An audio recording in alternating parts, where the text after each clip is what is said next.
Welcome to the Horizon Center School of Hypnotherapy, where we are committed to helping our students, graduates, and listeners be wildly successful in their practices. So, grab a pen and get ready to take notes while we talk about the 3 M's of a successful practice: mindset, mastery, and marketing. Now here's your host, clinical counseling hypnotherapist, Linda Campbell.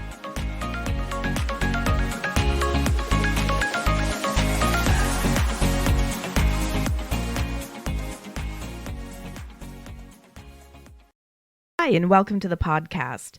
Today we're going to talk about hypnotic depth and specifically how to work with the 90% of the clients you'll get who tend to stay a little bit lighter. Now, if you've ever gone to a hypnosis conference or you've read books on hypnosis, you might have noticed that there is always an emphasis on getting the client really deep, that we need to get them into a somnambulistic state, which is the deepest level of hypnosis other than what is referred to as the Esdale state or hypnotic coma. So there are basically 4 depths. Hypnoidal is the lightest, where the client is still paying a fair amount of attention, maybe questions that they're in hypnosis because they're following you. Cataleptic is the next one down. Then somnambulism, which we're all told is the golden rule for hypnosis. Got to get them into a somnambulistic state. And then the hypnotic coma or the Esdale state, where the person is basically non-responsive. So most of us were trained the same way, that we need to get people really deep, work on deepening them, getting them into a somnambulistic state, and then basically give them affirmations once they're there. So for example, if a client came for weight loss, you would get them as deep as you could possibly get them, and then give them a bunch of suggestions like, you eat foods that are healthy, you are moderate when it comes to portion size, you eat only what your body requires to feel satisfied and content. So you're basically getting them deep and then loading them down with a bunch of suggestions around their goal. Now, I never really felt great about this approach. For me, I felt like I didn't get good enough results. Not everybody went that deep, no matter how much time I spent trying to get them there. And in fact, I even remember having a client complain to me that she felt really uncomfortable that I was pushing her to go deep when she didn't want to go deeper than she actually was. See, a lot of people have misconceptions about hypnosis. They're afraid that they're going to lose control, that you're going to have some power over them. And so for some clients, it feels more natural or safe for them to stay a little bit lighter so they can kind of keep track of what's going on. To try to push a client to go super deep when their tendency is to stay lighter is to interfere with rapport. And anybody who has ever studied hypnosis knows that rapport is essential to get results with your client. If your client doesn't feel safe, if your client doesn't trust you, if your client doesn't feel that connection with you, you're probably not even going to get them into hypnosis, let alone have them come back for a few sessions to achieve their goal. So I never really felt great about this get them deep and give them affirmations thing. I felt like I wasn't getting good enough results, but I didn't really know what else to do. That's what I was taught to do. I was also taught that if the client doesn't go deep or they don't get results, it's because of the client. Maybe the client doesn't really want results. Maybe the client is resistant, as though being resistant was some terrible thing. So I wasn't that thrilled with my hypnotherapy practice in the very beginning because I felt like people weren't really getting the results they were paying me for. And I felt like it wasn't the client's fault. If this client is calling me or sending me an email, having a conversation with me about their goal, coming in to talk to me, paying me money, there must be some part of them that wants to get the results. It never flew with me that, well, it's the client's fault. They're resistant. They don't really want the results. Let the client go. I figured there had to be more we could do for the client. And I was right. There is so much more we can do for the client. When I had my very first weight loss client, I figured out exactly what that was. I am so thankful that this client came into my life at the time that she did, because it changed how I do hypnosis and how I teach my students. So this was a client who came to me for weight loss, and basically she wanted me to reduce her portions. And so I was doing what I was taught to do. Get her as deep as I could get her and then give her suggestions for eating smaller portions. Now, unfortunately, not only was the client not following my suggestions, she actually started gaining weight. I'm surprised she even came back. We were a couple sessions in and her weight was going up. And so, out of exasperation during the third session, I said aloud, not expecting my client would actually answer or have any insight into the question I was asking. I just felt guided to ask this question. I said aloud, there must be some reason why you're not following my suggestions. And much to my shock, the client actually started talking. When I asked that question, she had a memory come to mind. She remembered being 7 years old and being taken to see her grandmother in hospice over and over and over. My client didn't really understand what was going on. She just knew grandma was sick. And what she saw was that grandma got skinnier, skinnier, skinnier, and eventually died. Now, when my client shared this story with me, I made a connection. I realized that because of that event, she had an association between weight loss and death in her subconscious mind. And here I am telling her to eat smaller portions. If her subconscious thinks that weight loss and death are synonymous, and I'm trying to make her eat smaller portions, of course it's not going to take in that suggestion because the job of the subconscious is self-preservation. If the suggestion I'm giving to the client seems as though it's going to be harmful to the client, the subconscious is going to block that suggestion. The client is not going to take it in. So when the client shared this with me and I realized that she had this association, I took a bit of a different approach. I started making a counter argument. Well, grandma didn't die of being skinny. Grandma died of her illness. You misunderstood what was going on at the time. Taking off weight with me is not about being unhealthy. It's actually about being healthier. And so I started kind of arguing the belief she had formed at the time that weight loss and death were synonymous. And lo and behold, my client started taking off weight. Now, this changed how I do things. I wasn't taught that the client had insight. I wasn't taught that you could communicate with the client while they were in hypnosis. I wasn't taught that you could guide a client in hypnosis to get clarity around where their symptoms were coming from. And I wasn't taught that you could kind of argue with their subconscious to get it seeing things differently. So there's kind of an assumption that if the client is deep, they're going to just automatically take in suggestions. But that's not true, and the story that I shared just now illustrates that. Suggestions aren't going to work if there is something else going on. I could have done 1,000 sessions with that particular client and not gotten anywhere if all I was focused on was eat smaller portions, and I'd never addressed the reason she was hanging on to the weight, we never would have gotten her to move forward. And so there are some problems with this theory that we just need to get them deep and give them suggestions. One of the problems is it requires depth, and not all clients go that deep. Only about 10% of people are natural somnambulists. So that means only 10% of people are going to go into that somnambulistic state readily. The other 90% may or may not go there at all. We might be able to deepen some of those people and get them into a somnambulistic state, but there are going to be some clients, like the one who was annoyed with me that I was pushing her to go deep when she didn't want to, some clients who just have a tendency or a desire to stay lighter. If a client, for example, is nervous or unfamiliar with hypnosis, they're likely going to stay a little bit lighter because they want to make sure that everything is okay. Usually the first session is the lightest one, and a client will go deeper after that first session because in the first session, their poor subconscious, which again is all about self-preservation, is keeping them a little light to make sure that nothing weird happens, to make sure that they're safe. If the client is analytical, they may have a natural tendency to stay a little bit lighter. They're not necessarily going to just drop like a rock and be drooling all over themselves. That's not their way. And of course, the things that a client is coming in to see you about can also affect their depth. If you have a client, for example, who has a fear of losing control or difficulty with trust or a hard time being vulnerable, that can keep them from going deep because these people are going to feel as though they're losing control or vulnerable if they allow themselves to go deep.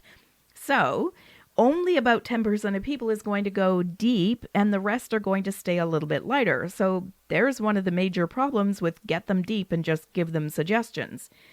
Now, Also, simply giving affirmations to somebody who stays light doesn't work either. The reason for this is the client who stays a bit lighter can hear you. So one of the phenomena of going into a somnambulistic state is you can tune out the voice of the hypnotist. You're kind of floating around and not really paying much attention to what they're saying. But somebody who's staying lighter is still listening. They're paying attention. They've got conscious awareness of what you're saying to them. So if you give a suggestion to somebody who's listening and they can counter the suggestion, they can actually cancel out the suggestion, keep themselves from taking it in. The subconscious doesn't differentiate between what you're telling them and the voice inside their minds. It takes in both of those pieces of stimuli. So let me give you an example. If you've got a client who has a fear of public speaking and they're a little bit light in hypnosis and you're telling them, because you're giving affirmations, that's what you've been trained to do, you're a great public speaker, you feel calm and relaxed public speaking, you're able to make eye contact with the audience. If you're giving them these suggestions and they're thinking, no, I can't, I'm a mess when I'm public speaking, I'm afraid to look at people in the eyes, they're saying that to themselves and their subconscious is taking in that as well as the suggestions you're giving them into the subconscious. So they're basically neutralizing all of the suggestions. You're saying you're a great public speaker, they're saying, no, I'm not, and nothing is happening. There's no improvement. So I also want to talk about this from a bit of a different angle. Now, again, we're told to get them into a somnambulistic state, usually in our training, or if you go to conferences, that's the big focus. But let's look at the phenomena, again, associated with somnambulism. A person who is a somnambulist can have amnesia for the session. They don't necessarily remember what you said to them after the session. Now, I don't know about you, but I want my clients to remember what I told them. I want them to know what to watch for in terms of results. Now, I've got one client who is a natural somnambulist. I don't have to do anything to get her deep. She just goes there all on her own. And she remembers absolutely nothing about the session. She's a weight loss client, and we've made a bit of a game of it. She doesn't want me to tell her what I told her in hypnosis, but she'll come back and say, okay, somebody offered me, a food I shouldn't be eating, and I turned it down. And sure enough, she's following all the suggestions that I gave her last time. She just has no conscious recollection of what they are. Now, for that client, she kind of enjoys the game of watching for results and coming back to report to me what she's noticed. But most people, they want to know that you're actually working on their goal, and they want to know what to watch for after the session is over so they can tell if it's working or not. I mean, imagine this from the client's perspective. The client comes in, talks to you about their goal, goes into hypnosis, remembers nothing of the session, and then you kind of release them back out into the world. They might be going, okay, so what just happened? And what am I watching for? What kind of results should I expect? I want my client to know what we worked on. I want them to know that I'm addressing what they came to see me about. And I want them to be able to observe what happens after the session to see if the results are matching what I told them they would be doing in hypnosis. Now, another challenging thing about working with a person who is a somnambulist is they may have difficulty doing what the therapist is asking them to do. Now, there are lots of different processes that we can do with a client in hypnosis that are way more meaningful than just giving them suggestions. And I'm going to talk in a moment about why giving suggestions is not particularly useful and why we want to do that more meaningful work. So, for example, I might want to do some inner child work, or I might want to do some regression to help the client uncover the cause of a symptom. Now, if a client is so deep that they can't hear you, they can't actually follow instructions. They can't do those more meaningful exercises. So you're really limited to the kind of work that you can do with somebody who goes into a somnambulistic state. Now, here's the problem with using affirmations or giving suggestions. Suggestions use language. The subconscious is not the language-speaking part of the mind. It responds to symbolism, to stories, to imagery, to visualization. It's the creative part of the mind. So language, words don't really work on the subconscious. It would be better to use these approaches to reach the subconscious of stories, imagery, visualization than just giving the client suggestions. All right, so I've pointed out some of the problems with get them deep and give them suggestions. Not everybody goes that deep. Only about 10% of the population are natural somnambulists. People have a range in which they tend to stay that feels natural to them. And to try to push somebody past what is considered to be the deepest end of their natural range could mean breaking rapport with them. A client who is nervous, has difficulty losing control, difficulty being vulnerable, difficulty trusting, who is unfamiliar with hypnosis may want to stay a little bit lighter in order to ensure that they're safe. And when you've got somebody deep, you're limited in the approaches that you can use with them. And you're limited to basically giving them suggestions, which is not the language of the subconscious. So it's not a good fit for somebody who goes deep. So let me give you some ideas as to how you can work with the other 90% of the population who stay a little bit lighter. I think instead of trying to push them to go deeper when that's not natural for them, we should work with their tendency to stay lighter. Now, I have a free Zoom webinar coming up Friday, the 8th of October. I'm going to be going into these topics in a little bit more depth, and I'm going to be providing you more tools and tips and resources that you can use. If you would like to attend that webinar, I'm going to leave the link to register for it in the show notes beneath this. Now, if that date has already passed by the time you're listening to this show, and you'd like to catch the replay, I'm going to be posting it both on my website, horizoncenterhypnotherapy.com, and on my YouTube channel. If you go to my website, horizoncenterhypnotherapy.com, go to the webinar page. You can either watch the webinar there, or you can also find the link to my YouTube channel on that page where you can find other videos you might enjoy as well. All right, so ideas for working with somebody who stays a little bit lighter. The first one is to prove to your client that they're in hypnosis before you give any suggestions or before you move on to do any work on them. The client should know that they're there before you proceed. Why is this important? Well, as I said, if 90% of the clients stay a little bit lighter, but they don't realize that that's actually a hypnotic state, they may begin to question whether they're in hypnosis or not. See, we're used to seeing stage hypnotism as our only example of what hypnosis looks like. And stage hypnotists tend to get people up on stage who are that 10% who go into a deep hypnotic state. They need those people. Those people tend to be big extroverts. They don't care what people think of them. They're happy to be up there entertaining. And they tend to go so deeply into hypnosis that they can have their eyes open. They can be speaking. They can be moving around. In other words, they're better for stage hypnosis because their state will stay stable even if they're up performing.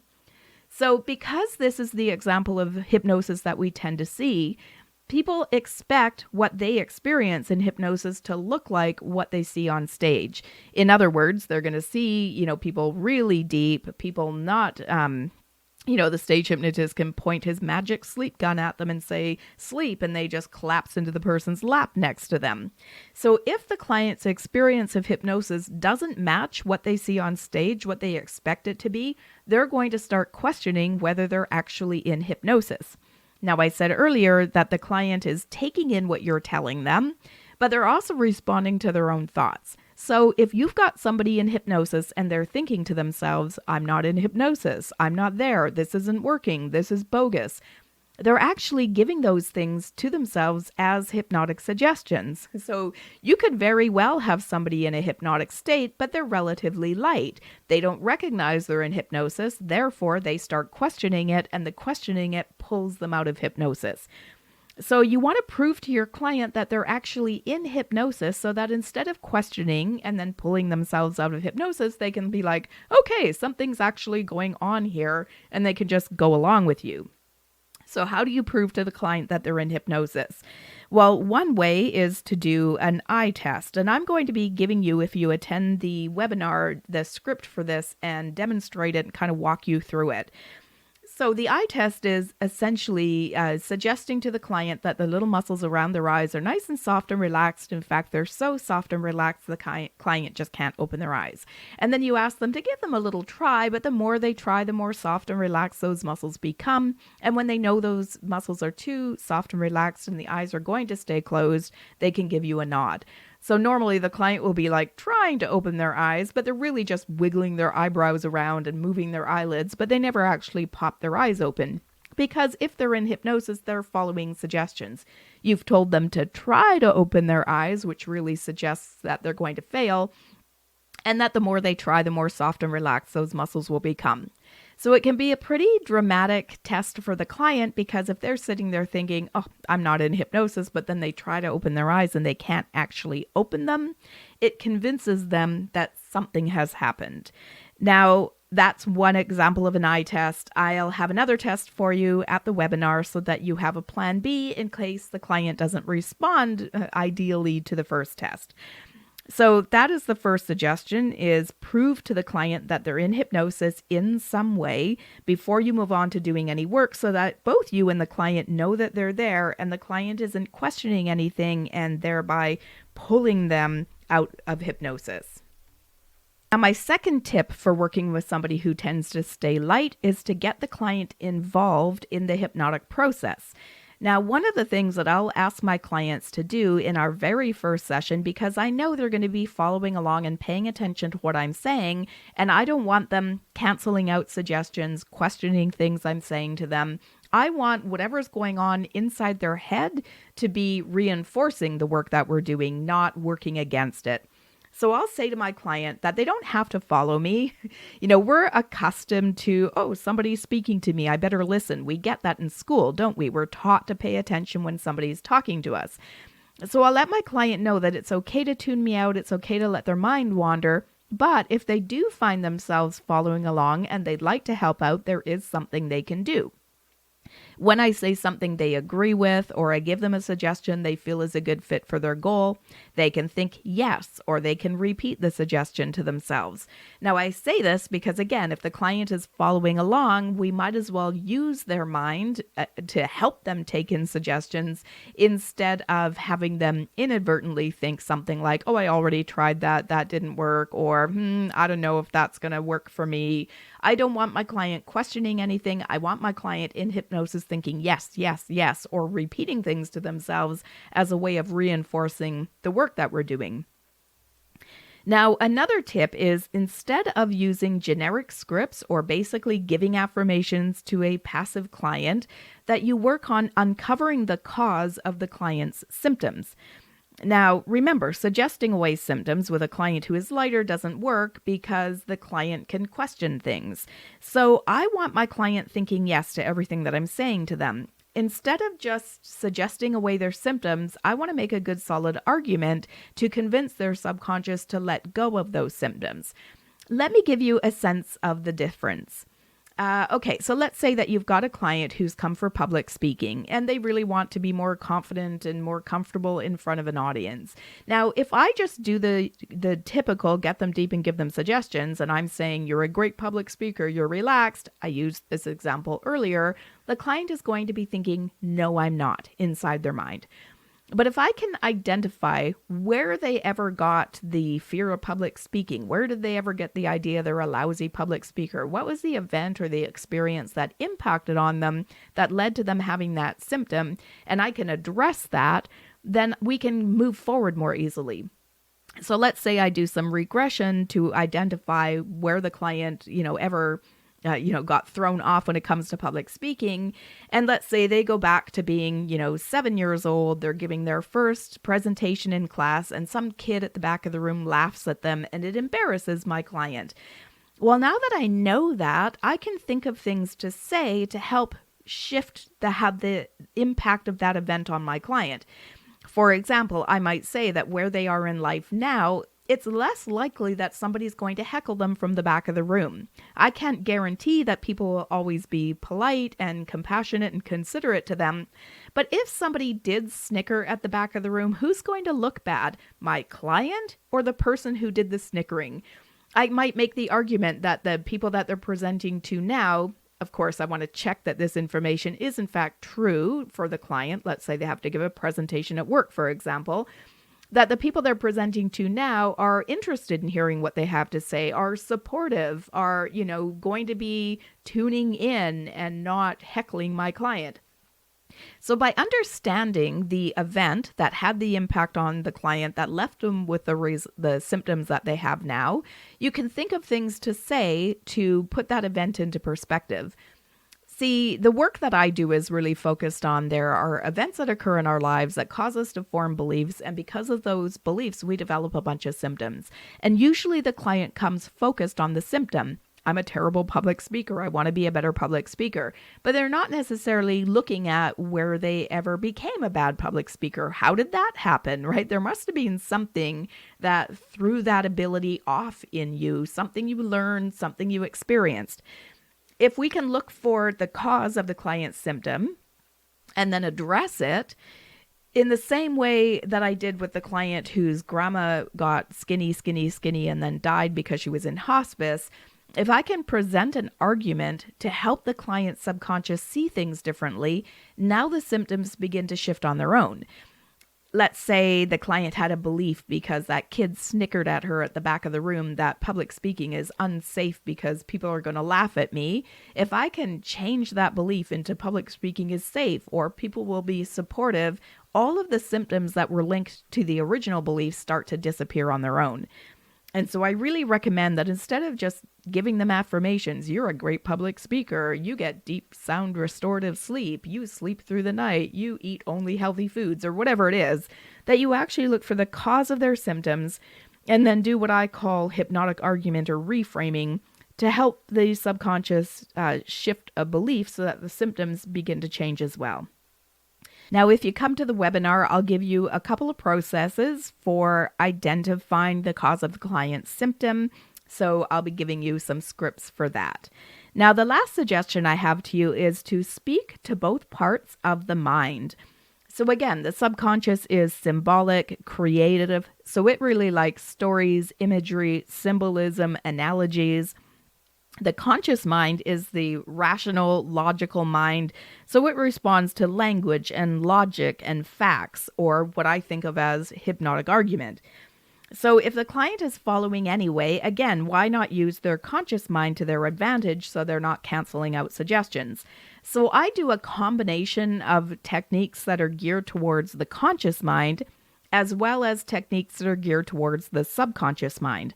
So I'm going to use a combination of reason, logic, suggestion, the things that appeal to the conscious mind, as well as a mix of symbolic exercises, stories, metaphors, imagery, visualization, things that appeal to the subconscious mind. And I'll give you a couple of my favorite ideas again when you come to the webinar. So I hope this has given you some ideas as to how you might work with a client who stays a little bit lighter. And I hope it's also, if you were taught or, picked up somewhere along the way, get them deep. That's how to do hypnosis. I hope this has helped to debunk that a little bit. It is not necessary for the client to go deep. I think the client needs to feel safe. The client needs to feel supported. The client needs to feel comfortable, and letting the client choose their own depth is one way to support all of that. So thank you so much for tuning in. I hope this has given you some great ideas. I'd love to see you at the webinar. And again, if you can't check it out live, this Friday at 1 o'clock in the afternoon. It'll be about an hour long, that specific time. Again, the link will be in the show notes below. If you can't check it out live, then catch it on my webpage, horizoncenterhypnotherapy.com, or on my YouTube channel, which you can access from my page on the webinar page.